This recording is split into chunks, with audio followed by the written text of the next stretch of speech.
बिस्मिल्लाहिर्रहमानिर्रहीम। आज हम ये देखेंगे कि वेरिएबल्स की बजाय हम अपने डाटा को किस तरह से कंजेक्टिव स्टोर कर सकते हैं। कि अगर हम वेरिएबल्स के अंदर डाटा को स्टोर करते थे तो वहाँ पे हमें हर दफ़ा वेरिएबल डिक्लेयर करना पड़ता था। फॉर एग्ज़ाम्पल, अगर हमने 5 स्टूडेंट्स के मार्क्स लेने हैं, उनको हमने सम करना है और उसके बाद हमने उसकी एवरेज डिस्प्ले करनी है। तो हमने जो 5 स्टूडेंट्स हैं उनके मार्क्स एज ए इनपुट लेने हैं, इन सब को हमने सम करना होगा और हमने इसकी एवरेज निकालनी है। तो इस केस में हम देख सकते हैं कि चूँकि हमने 5 स्टूडेंट्स के जो मार्क्स लेने हैं तो हमें स्टूडेंट 1, स्टूडेंट 2 और स्टूडेंट 3 इस तरह करके हम अगर अपना प्रीवियस तरीका इख्तियार करें तो उसमें हमने स्टूडेंट 1 लिखना है, फिर हमारे पास स्टूडेंट 2 होगा, इसी तरह सो ऑन लास्ट वाला हमारे पास स्टूडेंट 5 होगा। तो हमें स्टूडेंट 1 से लेके स्टूडेंट 5 तक सारे वेरिएबल्स जो हैं वो डिक्लेयर करने पड़ेंगे और इसके बाद इनकी वैल्यूज़ हम यूज़र से पूछेंगे और वैल्यूज़ लेने के बाद इनका हम सम करेंगे और एवरेज निकालेंगे। अब इस केस के अंदर अगर हमारे पास टोटल नंबर ऑफ़ स्टूडेंट्स जो हैं वो 100 हो जाएं, उस केस के अंदर भी हमें 100 वेरिएबल लेने पड़ेंगे। अब इसका जो आसान तरीका है प्रोग्रामिंग के अंदर करने का, तो हम यहाँ पे अरेज को यूज़ करते हैं कि जब हमें ये पता हो कि टोटल नंबर ऑफ़ एलिमेंट्स हमें कितने चाहिए, हमें टोटल कितने वेरिएबल चाहिए, उनकी जो डाटा टाइप है वो सेम हो। फॉर एग्जांपल, अगर वो इंटीजर है तो सारे के सारे जो हैं वो इंटीजर ही हैं। तो हम यहाँ पे अरेज को यूज़ करते हैं। अरेज हमारी ये जो मेमोरी होती है ये कंटिन्यूस मेमोरी होती है, एक के बाद दूसरा वेरिएबल कंजेक्टिव जो है वो स्टोर होता है। अब इसका हमें फ़ायदा ये होगा कि जब हमने अरेज के अंदर डाटा को रीड या राइट करना है तो उस केस के अंदर हम इसके साथ लूप्स को यूज़ कर सकेंगे, रेपिटेशंस को यूज़ करते हुए ये काम कर सकेंगे। तो हम आज की एग्जांपल देखते हैं कि हमने अगर एग्जांपल प्रोग्राम बनाना हो जिसके अंदर हमने 5 स्टूडेंट्स के मार्क्स को एज ए इनपुट लेना है इन आरे और उसके बाद हमने इसका सम निकालना है और एवरेज कैलकुलेट करनी है। तो सबसे टॉप पे जो हम लाइन लिखते हैं इसको हम कहते हैं प्री प्रोसेसर डायरेक्टिव है। तो प्री प्रोसेसर डायरेक्टिव के अंदर हमने आईओ स्ट्रीम जो हेडर फाइल है इसको इंक्लूड कर लिया। इसके बाद हम चूँकि स्टैंडर्ड नेम स्पेस को यूज़ करते हैं तो इसलिए यहाँ पे using name space std right कर दिया। फिर हम अपने प्रोग्राम का जो एंट्री पॉइंट है जिसको हम मेन फंक्शन कहते हैं ये राइट करते हैं। तो मेन फंक्शन की बॉडी के अंदर हमने एक अरे लेनी है, तो अरे का जो है वो सिंगल ही नाम होगा। तो फॉर एग्जांपल हम कहते हैं कि अरे का जो नाम है ये स्टूडेंट है। इसके बाद हमने 2 ब्रेसेस लगानी है और इनके अंदर बताना है कि इसकी जो हमारे पास टोटल लेंथ है या साइज़ है या टोटल नंबर ऑफ़ एलिमेंट्स हैं ये कितने हैं। तो यहाँ पे हम लिखेंगे कि हमें कितने एलिमेंट्स जो हैं वो रिक्वायर्ड है। तो फॉर एग्जांपल मुझे इस केस के अंदर 5 एलिमेंट्स रिक्वायर्ड हैं। तो ये मैंने अरे को डिक्लेयर कर दिया है। अब मुझे इस लाइन को देख के कैसे पता चलेगा कि ये अरे है या नॉर्मल वेरिएबल है। तो जहाँ पे ये 2 ब्रेसेस यूज़ होंगी और इसके अंदर कोई वैल्यू लिखी होगी तो हम कहेंगे दिस इज़ अ अरे। के नाम के बाद अगर ये हमें ब्रेसेस मिल जाती हैं इस केस में हम कहते हैं ये हमारे पास अरे है। इस लाइन में हमने एक अरे डिक्लेयर किया है। अरे हमने डिक्लेयर किया चूँकि हमने इसकी कोई वैल्यू असाइन नहीं की हुई। तो इस केस के अंदर इसका जो अरे का नेम है ये स्टूडेंट है, इसके जो टोटल नंबर ऑफ़ एलिमेंट्स हैं या इसका जो टोटल साइज़ है ये 5 है। इसके बाद इसकी जो डाटा टाइप है दैट इज़ इंटीजर। तो हमने एक अरे ली है इंटीजर डाटा टाइप की जिसका नाम स्टूडेंट है और उसके जो टोटल नंबर ऑफ़ एलिमेंट हैं ये 5 हैं। अब हमने इन 5 एलिमेंट्स की वैल्यू यूज़र से पूछनी है।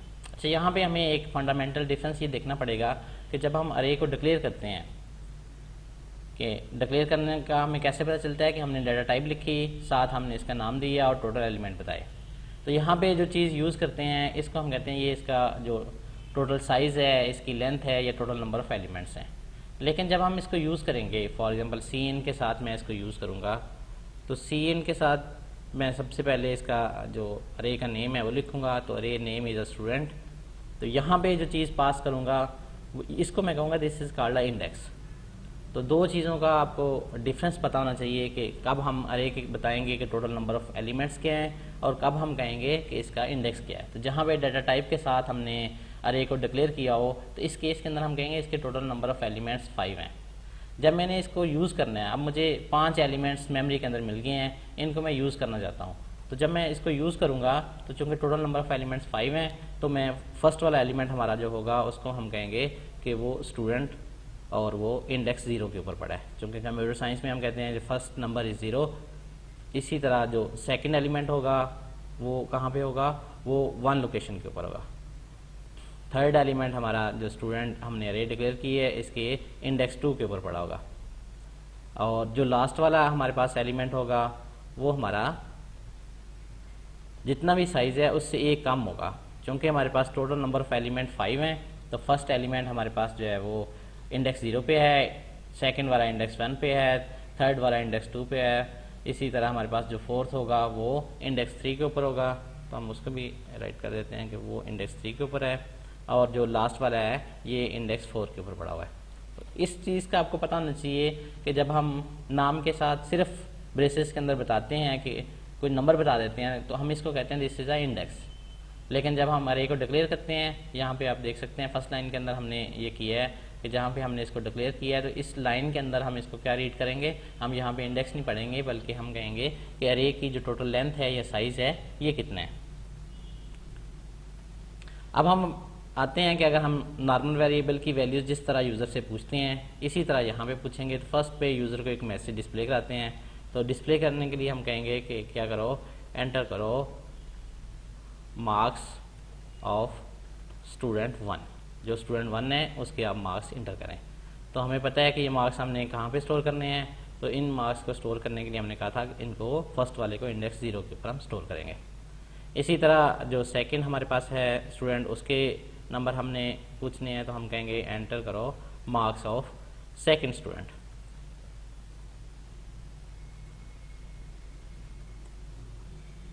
तो यहाँ पे आप देख सकते हैं कि हमने फर्स्ट पे जो है वो फर्स्ट वाले के पूछे थे। इसी तरह अब हमने सेकंड जो स्टूडेंट है उसके मार्क्स पूछ लिए हैं। तो इन मार्क्स को इनपुट करवाने के लिए हम CN लिखेंगे और हम यहाँ पे लिख देंगे कि जो ये हमारा जो स्टूडेंट है ये इसके मार्क्स इंडेक्स 1 के ऊपर स्टोर कर दो। इसी तरह जो हमारे पास थर्ड स्टूडेंट है उसके मार्क्स हमने स्टोर करवाने हैं तो हम लिखेंगे कि एंटर मार्क्स करें ऑफ थर्ड स्टूडेंट। इस केस के अंदर हमने ये वैल्यू जो है ये स्टोर करनी है, लेकिन हम अब इंडेक्स कौन सा यूज़ करेंगे, 2 यूज़ करेंगे। क्योंकि हमारा जो फर्स्ट इंडेक्स था वो 0 से स्टार्ट हुआ था, तो इस केस के अंदर हमारा जो इंडेक्स है ये 2 हो जाएगा।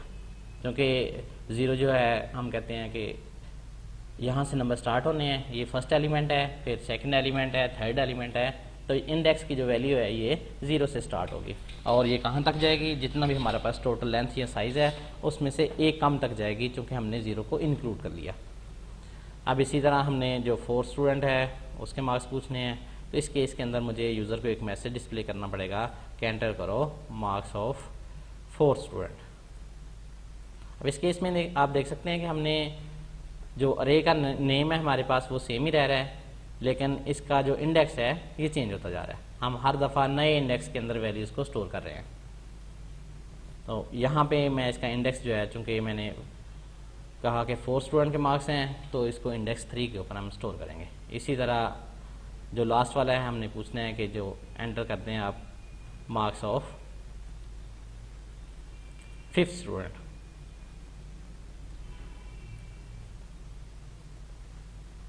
अब इस केस के अंदर हमने 5th जो हमारा स्टूडेंट है इसके मार्क्स भी ले लिए हैं, तो इनको जब स्टोर करना है तो हमने वही नेम यूज़ करना है, लेकिन इंडेक्स के अंदर हमने 4 यूज़ करना है।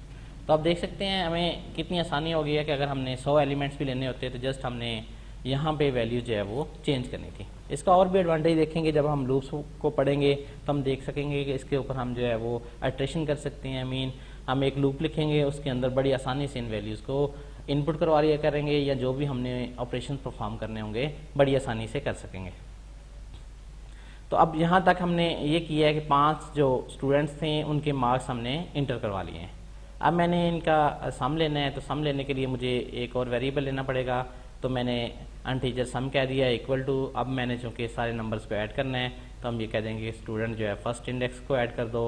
इसी तरह जो हमारे पास वैल्यू पड़ी हुई है इंडेक्स 1 के ऊपर, इसको ऐड कर दो। इसी तरह आप ऐड करते हैं जो वैल्यू पड़ी है इंडेक्स 2 के ऊपर, देन स्टूडेंट और इसका इंडेक्स 3, फिर हमारे पास स्टूडेंट और इंडेक्स यहाँ पे इसका 4 आ जाएगा। देख सकते हैं कि 5 जो एलिमेंट्स थे इनकी वैल्यूज़ हमने सम कर ली हैं। अब हमने इनकी एवरेज लेनी है, तो एवरेज लेने के लिए हम लिख देंगे कि फ्लोट एवरेज इक्वल टू, हम यहाँ पे लिख देंगे सम, और चूँकि हमें पता है टोटल नंबर ऑफ एलिमेंट कितने हैं 5। अब अगर हम ये डिवीजन करेंगे तो चूँकि ये नंबर भी इंटीजर है, ये नंबर भी इंटीजर है, तो जवाब इसका जो है वो इंटीजर के अंदर आएगा, जबकि हम इसका जो आंसर है वो डेसिमल पॉइंट के अंदर स्टोर करना चाहते हैं, कि हम चाहते हैं कि डेसिमल पॉइंट वाला पार्ट जो है वो ट्रंकेट ना हो, बल्कि हमारे पास वो वैल्यू सेव हो। तो इसके लिए हमें या तो यहाँ पे इसकी टाइप कास्टिंग करके फ्लोट लिखना पड़ेगा। इससे भी आसान ये है कि जब हम इसकी डिवीजन कर रहे हैं तो हम डिवीजन को 5.0 से करते हैं, दोनों में से एक नंबर को हमने फ्लोट बना दिया है। इस केस के अंदर जो आंसर आएगा ये हमारा फ्लोटिंग पॉइंट नंबर के अंदर आएगा।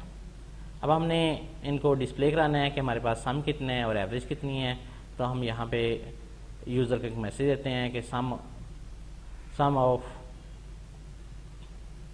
मार्क्स इस के जो आपने मार्क्स कहे थे उनका सम कितना है, तो इसके लिए हमने सम को डिस्प्ले करवा दिया। और यहाँ पे एंड के ऊपर हम एंड लाइन लगा देते हैं, ताकि जब ये मैसेज राइट हो तो इसके बाद जो भी चीज़ हम राइट करें वो न्यू लाइन के ऊपर आ जाए। यहाँ पे हमने एवरेज डिस्प्ले करानी है, तो हम यहाँ पे लिख देते हैं कि एवरेज ऑफ 5 स्टूडेंट्स इज़। अब यहाँ पे हमने एवरेज डिस्प्ले कराने के लिए जो एवरेज हमारा वेरिएबल था उसको यूज़ करेंगे, और इसके बाद भी हम एंड लाइन डाल देते हैं कि अगर हमने नेक्स्ट भी कोई चीज़ डिस्प्ले करवानी हो तो वो न्यू लाइन के ऊपर आ जाए। न्यू लाइन के ऊपर जाने के दो तरीकाकार हैं, एक ये है कि हम इसके एंड के ऊपर एंड लाइन यूज़ कर लें, दूसरा तरीका ये है कि अगर हम ये यूज़ नहीं करना चाहते तो हम इसकी बजाय यहाँ पे जब हमने नई लाइन शुरू करनी है तो हम यहाँ पे \n यूज़ कर लें। तो ये दोनों तरीके हैं, दोनों को हम यूज़ करते हुए एंड लाइन कर सकते हैं। तो आइए अब हम इस प्रोग्राम को कंपाइल करते हैं और एग्जीक्यूट करके देखते हैं कि हमारी जो आउटपुट है ये किस तरह से आ रही है। अब हमने अपने सोर्स कोड को कंपाइल कर लिया, इसके अंदर कोई एरर नहीं है। तो इस केस के अंदर हमने जब इसको एग्जीक्यूट किया तो हमारे स्क्रीन के ऊपर एक मैसेज आ गया है कि आप जो स्टूडेंट 1 है इसके मार्क्स इंटर करें। तो इसके फॉर एग्जांपल मैंने मार्क्स इंटर कर दिए हैं। इसी तरह जो सेकंड स्टूडेंट है इसके मार्क्स इंटर करने पड़ेंगे। मैंने थर्ड स्टूडेंट के मार्क्स इंटर कर दिए हैं। देन मैंने जो हमारे पास 4 स्टूडेंट है और लास्ट पे जो 5th स्टूडेंट है इसके मार्क्स जो है मैंने इंटर कर दिए हैं। इस केस में आप देख सकते हैं कि इनका जो सम है मेरे पास ये आ रहा है कि 411 इसका जो सम है। इसी तरह मेरे पास इनकी जो एवरेज है वो 82.2 आ रही है। तो इससे आप वेरीफाई कर सकते हैं कि हमारा जो प्रोग्राम है क्या ये करेक्ट आउटपुट दे रहा है कि नहीं दे रहा है। तो इस केस के अंदर, इस प्रोग्राम के अंदर आप देख सकते हैं कि हमने अरे का सीखा है कि अरे को जब भी हमने डिक्लेयर करना हो तो शुरू में मुझे बताना पड़ता है इसकी डाटा टाइप क्या है। पूरी अरे का एक ही नेम होगा, और जब मैंने इसको डिक्लेयर करना है तो यहाँ पे जो चीज़ लिखूँगा इसको मैं कहूँगा इसका साइज़ है, इसकी या लेंथ है, या इसके अंदर जो टोटल नंबर ऑफ़ एलिमेंट्स हैं ये कितने हैं। जब मैंने इसको यूज़ करना होगा तो नाम के साथ सिर्फ मैं जो ब्रेसेस को यूज़ करूँगा, और यहाँ पे जो वैल्यू बताऊँगा इसको मैं कहूँगा कि दिस इज़ अ इंडेक्स। तो इस इंडेक्स पे जाओ और इसकी वैल्यू को जो भी ऑपरेशन परफॉर्म करना है कि हमने वहाँ से वैल्यू रीड करनी है या राइट करनी है तो वो वाला ऑपरेशन परफॉर्म हो जाएगा। अच्छा, एक डिफरेंस जो वेरिएबल के साथ भी हमने देखा था कि वेरिएबल के साथ हमारे पास वेरिएबल को हम डिक्लेयर कर सकते हैं या उसको इनिशियलाइज कर सकते हैं। तो डिक्लेयर करने के अंदर हमने ये कहा था कि वेरिएबल जब हम डिक्लेयर करते हैं तो उस केस के अंदर वेरिएबल डिक्लेयर करने के अंदर हमने इसकी डाटा टाइप बतानी है और इसका नेम बताना है, और इसको हम एंड कर देते थे।